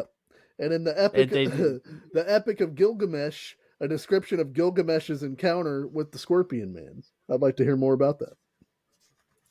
Yeah, that's very interesting. This is a lady, Scorpion lady. Oh, well, I suppose it begs the question. There would have to be a Scorpion lady, right? Unless we're immaculately conceiving all these scorpion men. Yeah. Well, is it a man and a scorpion that makes a Scorpion Man? Well, I believe, to quote the Dave Chappelle bit, nobody fucks monkeys and scorpions, you idiot. Nobody fucks people and scorpions. Oh, yeah. I think I'd be pretty bummed if I encountered a Scorpion Man that I had to fight. I'm not going to lie. I feel like that would be that's a tough battle. Yeah, look at this guy.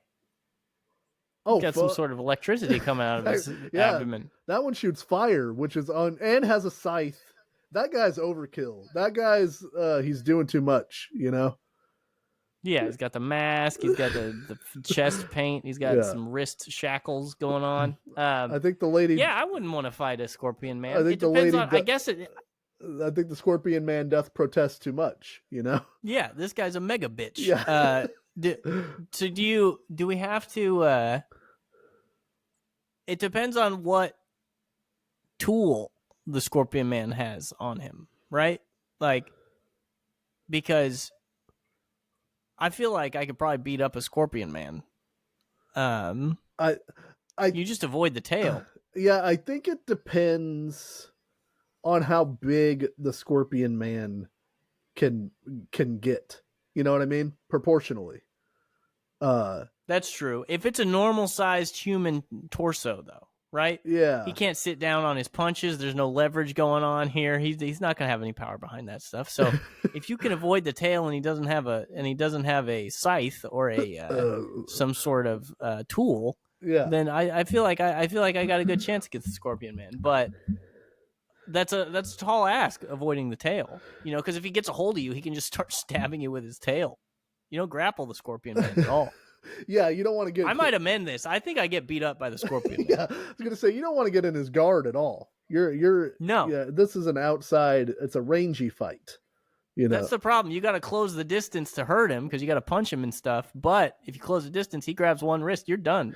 That tail is just going to dice you up. Well, and if he has pinchers, things are getting real tough. If he can grapple you. Questionable pinchers. That is a good point. Yeah. That is a good point. You don't want to get in range. I'm scared of pinchers. I don't want to touch anything that has pinchers. You know what fucks me up real bad is earwigs. I hate them.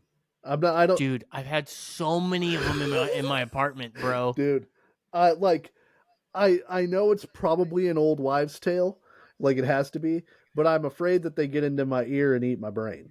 That's a legitimate concern, but I can't believe that that's true because I heard it on a playground, and I have to assume a large amount of what I've ever heard on a playground is rumor versus fact. Like, it can't be that. Listen, it can't be the earwig facts are true and the Marilyn Manson stuff is false. You know what I mean? Like, it's all. I heard an earwig removed a rib. Well, I don't know if I talked about this on the podcast, but I think I might have. I was asleep in bed and I felt something crawling on my neck, and I just grabbed it and went. Yeah, I had an earwig on my neck when I was asleep. Terrifying. Yeah, man. You're a hero, dude. They should name a street after you for taking on an earwig. Those fuckers are hard as hell to kill too. And they're just made. Yeah, they don't die, bro. They don't die. No, and they're just like their etymology is made to creep you out. Like, they have the little pinchers and they look otherworldly. I hate them. Yeah, they're really gross. I hate them, and I've had so many of them in my apartment. I'm a clean guy. Yeah, we've talked about this. Earwig is good at earwig, dude. They're looking for anything, anywhere they can get. I had my place sprayed for them. 3 days later, earwig walking right where they sprayed, on the surface that they sprayed. No, dude. There's a guy walking. They're a wild card. He's got both of his middle pinchers up. If there were an earwig man, I'm out. I don't care what kind of. Yeah, fuck that, dude. I don't care what kind of treasure there is at the end of this journey. You know. Let me ask you a question. Do I have a giant, like, comically big sledgehammer mechanism? Right, like an active... And is the earwig standing exactly where the sledgehammer hits the ground? Like a Wile E. Coyote level. Yeah. Yeah. I found that having a fly swatter was more effective in killing the earwigs than it was like flies. That's a pretty good kill tactic for the earwig. I get a toilet paper, and I like to feel it just. Yeah, I'm not a sadist, but I like to know that they're dead for sure. You know. Yeah, and I gotta be honest. Like, I still every once in a while feel bad with the earwigs when I kill them. I dropped a piece of food on the floor the other day. Earwig on it, bro, on it. Yeah. And he's you could tell he was like, "Oh, dude, score!" Fuck, this is the greatest day of my life, Yeah. And I'm like, "Well, I got to kill this little bastard." I actually felt bad killing it. Yeah. Mosquitoes, I'll never feel bad. No, fuck never. Fuck them. Yeah. I hope they feel it. I hope they feel it in the afterlife, and I hope they go to hell. Yeah. I hope I kill him. I hope I kill him so hard that the next mosquito feels it. You know. Yeah, I bet hell is just all mosquitoes. Yeah, that's. I bet we're dealing with all mosquitoes in hell. Mosquitoes, earwigs, scorpion men, all in hell, and ties back to the Rock because the Rock is the Scorpion King. He is the Scorpion King. I wonder if scorpions I wonder if earwigs are like the redheaded stepchild of scorpions. If earwigs try to hang out and scorpions are like, I was get out of here. Scorpion would fuck you up real bad, but apparently getting stung by I bet it sucks, but people don't die from scorpion stings like I thought that they would. You can from certain ones. Yeah. Pete Holmes got bit by a scorpion in bed in Mexico on vacation. Yeah. And they brought a guy in with anti-venom, and they were like, yeah, you might have died. That's a I think it's probably like Black Widows. Like Black Widows, nobody wants to get bit by one, but unless you're really young or infirmed, generally they're not going to kill you. I bet it sucks. So I wouldn't. I'm not pro, but Black Widows, yeah, Black Widows will fuck you up, dude. Yeah. I'd rather get bit by a Black Widow than a brown recluse, but no thank you to both of them, to be honest. I say no me gusta to both of them. Yeah, hot take. Yeah. Rather not. Have you seen the dude on YouTube that gets bit by all the most painful animals? That's his. No, I heard about him though. I heard he did the glove thing with all the fire ants. Yeah. I can't stop watching it, but I sort of hate that it's content. You know what I mean? I hate that it exists as content, but I can't stop watching the dude get stung by stuff. Even though it's every time he's just oh fuck, oh no, this hurts real bad. Is a lot of god damn it. Yeah. But is he funny? No, not particularly. And it's not it's in the wild and the thing bit him because he was and he didn't know it. He catches it and then he fucks with it till it bites him, and then he's like, oh god, oh no. Oh, that really hurts. And it's I guess that's what there's not any real further commentary aside from hurts. They were right. Sucks to get bit by this thing. Yeah, I mean that's what else are you gonna say? Yeah, giant Asian hornet can confirm. Sucks to get bit. I didn't know where that was going. I'm glad you said the net. The giant Asian horny toad. Man, I got bit by one of those giant Asian whores.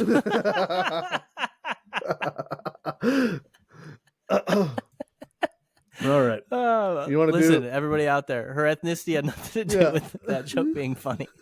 You want to hit? Could have been anything else. You want to hit the trivia and get out of here? We haven't done trivia in a minute. Yeah. Let's do some trivia. God damn it! I did the dozen today. I did not do the dozen. So yeah, we'll do the dozen. I didn't do very well at the dozen today. I did get the mashup though. Oh no. So everybody listening, the dozen is a Barstool Sports trivia. It is 9 categories, 3 of which are sports. The rest of them are pop culture / food stuff. And we'll rip through them real quick. Let's go NFL. During the 2005 season, this quarterback led Denver to a 13-3 record and beat Tom Brady and the Patriots in the divisional round before losing to Pittsburgh in the AFC Championship. 2005? Yeah. 2005? Yeah, I know. I'm going to go with Brian. Might as well be 1873. I'm going to go with Brian Greasy. That's not him. Okay. Cool. Yeah. Let's go. Just so you know, I'll tell you. I can tell you the answer now. That is Jake Plummer, Jake the Snake. I should have known. Yeah.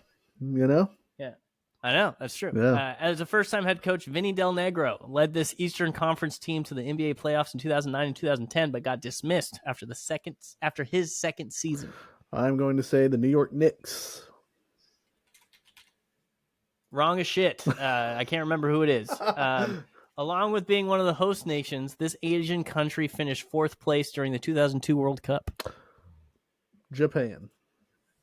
I guess that too. It is South Korea. Cool. Retail and shopping. Do it right for less and never stop improving have been slogans used by what American retailer that specializes in home improvement and hardware? I'm going to go with Ace Hardware.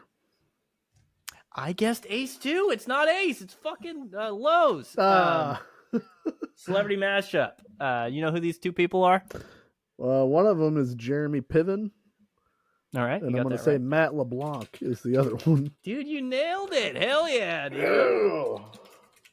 Dusty is historically terrible at the mashup. Yeah, that, that almost lately, makes up for being wrong on all the other ones.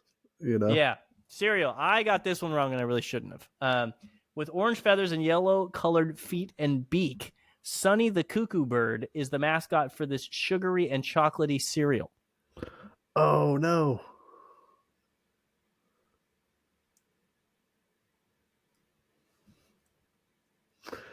It's cuckoo for what, Dusty? Oh, he's God damn it. For Cocoa Puffs.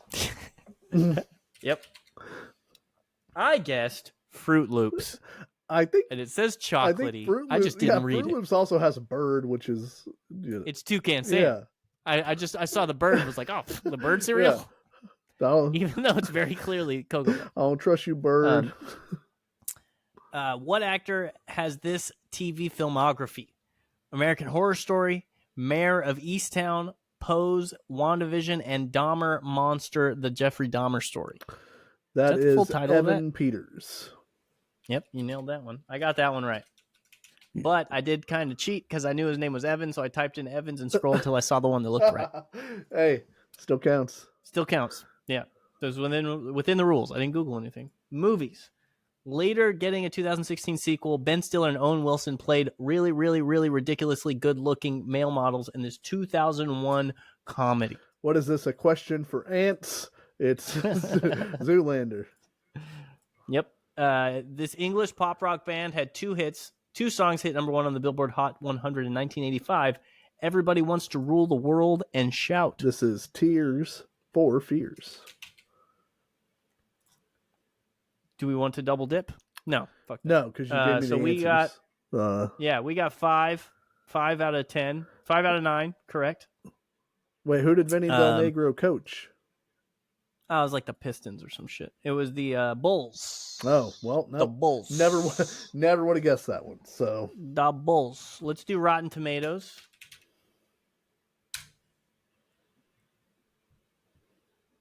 Okay, so Rotten Tomatoes, they have there's a movie that is the movie that we need to guess of the day. They give us how many words are in the title. They give us the genre. They give us the Rotten Tomatoes scores, the year, the rating. So this movie is 2 words.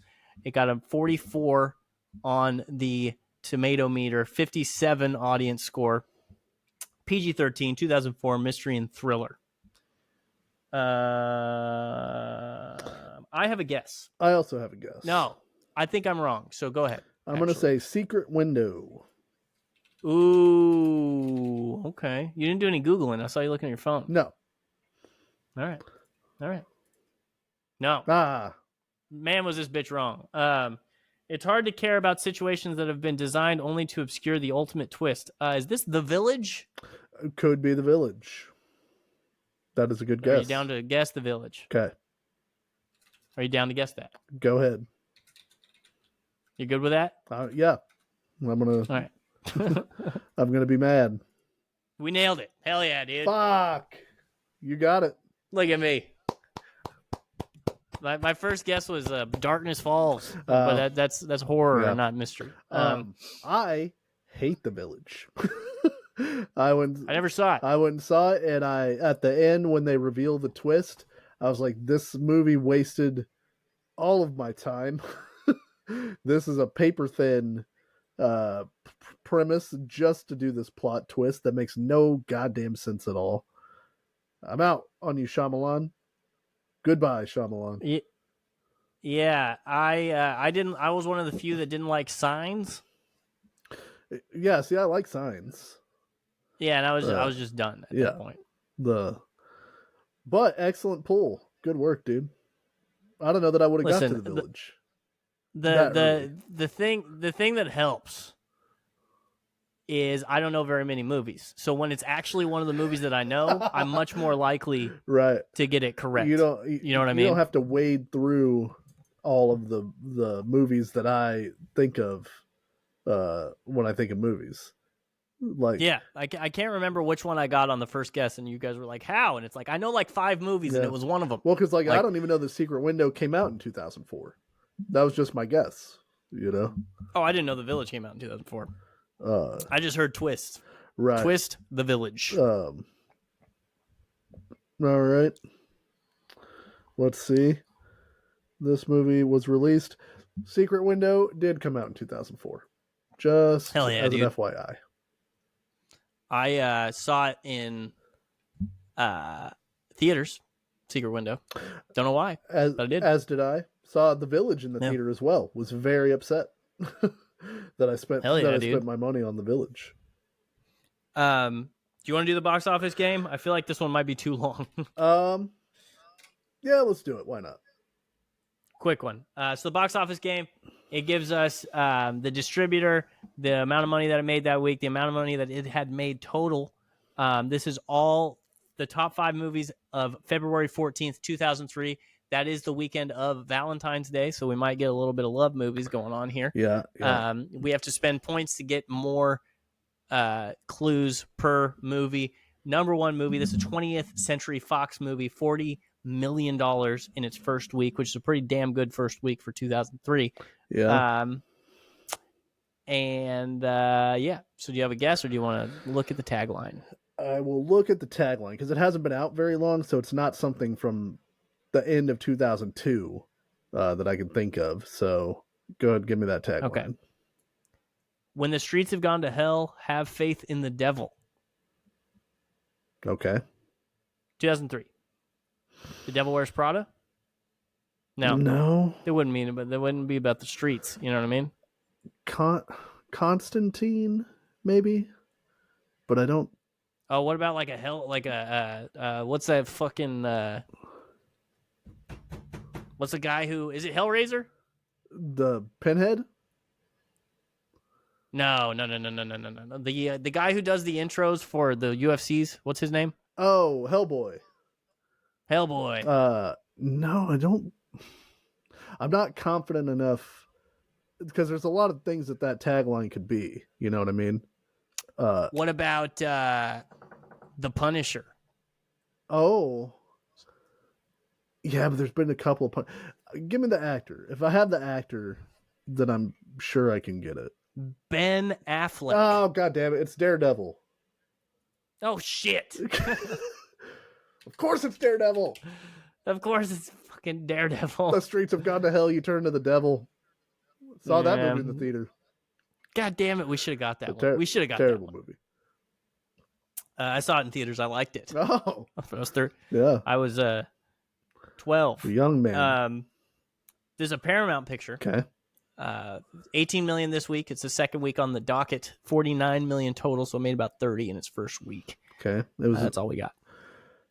Give me the tagline. One of them is lying. So is the other. Liar, liar. No. Yeah. That is not a tagline. That gives me a lot of information. No. Give me the actor. I won't torture people while Kate Hudson. Oh,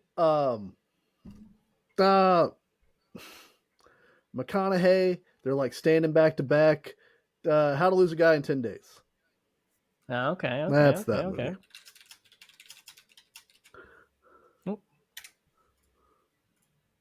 Nailed it. Yeah, look. Nailed see? it. Look at that poster. Yep. Back to back. I've seen that one I've seen that poster a million times. This is a Miramax film. Okay. 12 million this week. Okay. 82 million overall. This is 8th week on the list. So it's been building. Do you want that tagline? Yeah, hit me with the tagline. If you can't be famous, be infamous. Mark David Chapman movie? Yeah, well, or like, could this be Capote? The Philip Seymour Hoffman movie? Well, I don't know, Doug. No, his book's called In Cold Blood, not Infamous. There's another Capote movie called Infamous. Give me the actor. I was gonna say Capote's pretty famous too. Yeah. Renee Zellweger.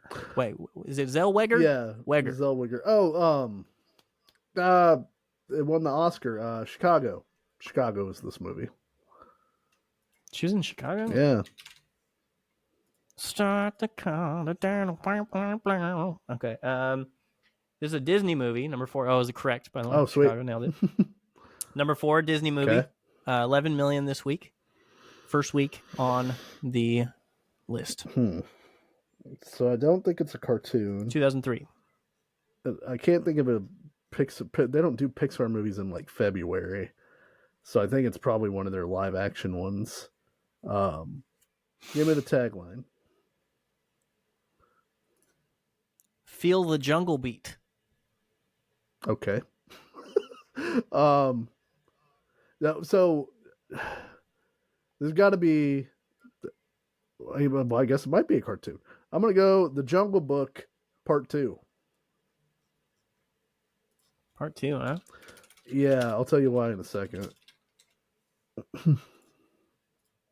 Correct. Look at you. Because if the movie is like an old movie or a re-release or something, the weeks that it's been out will be like some crazy number, like 500. So it's like can't be original Jungle Book, and I know there's a Jungle Book 2. I didn't know they put Jungle Book 2 out in theaters, but Listen, you got John Goodman and Haley Joel Osment. You better put that out. That's yeah. You know what I mean? Do you think John Goodman's got to be Baloo, right? Who cares? Number 5 is a Touchstone film. Okay. This is second week on the list. Made 11 million this week, 35 million overall, so it dropped pretty hard on the second week. Okay. May I have the tagline? A royal kick in the arse.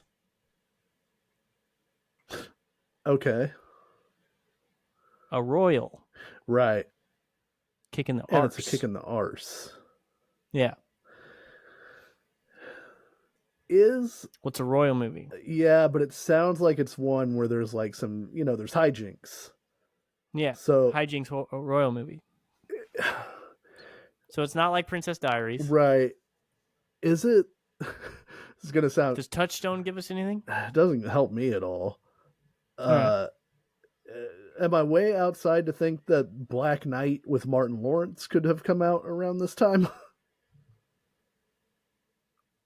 It could have. What about? For some reason, the first thing that popped into my head was like Dudley Do-Right. Yeah, but he's a Mountie. I guess he's part of the Royal Police. I guess. But that's what I'm thinking. That's what I was thinking. But I feel like it would be more on the nose to be like. Yeah. So you want me to try? I don't know if they'd say arse for Black Knight though. You know what I mean? Yeah, but the princess is a freak or whatever he said. You want me to try? Yeah, I think Black Knight's an okay guess. Well, I don't know. Miss. 9 remaining. Cool. All right. Let's try with the actor. Actor number 1. Jackie Chan. Oh.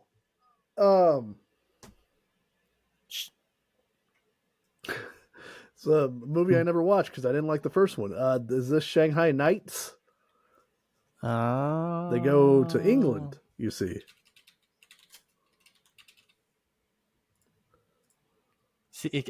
Nailed it. Hell yeah. 83rd percentile. Nice. I'd say that's pretty good. Did okay this time? Yeah. Man, I would never have gotten that one. I forgot that Shanghai Noon had a sequel. I actually was going to ask you, do you want to play the movie to movie game that you sent me and Kai? Because I think you might be interested in how my brain works. Jacob would be all right, good. we'll do it. Jacob would be what's good it at called? This game. Movie to movie, and movie is TO. Or movie to, the 2 is TO.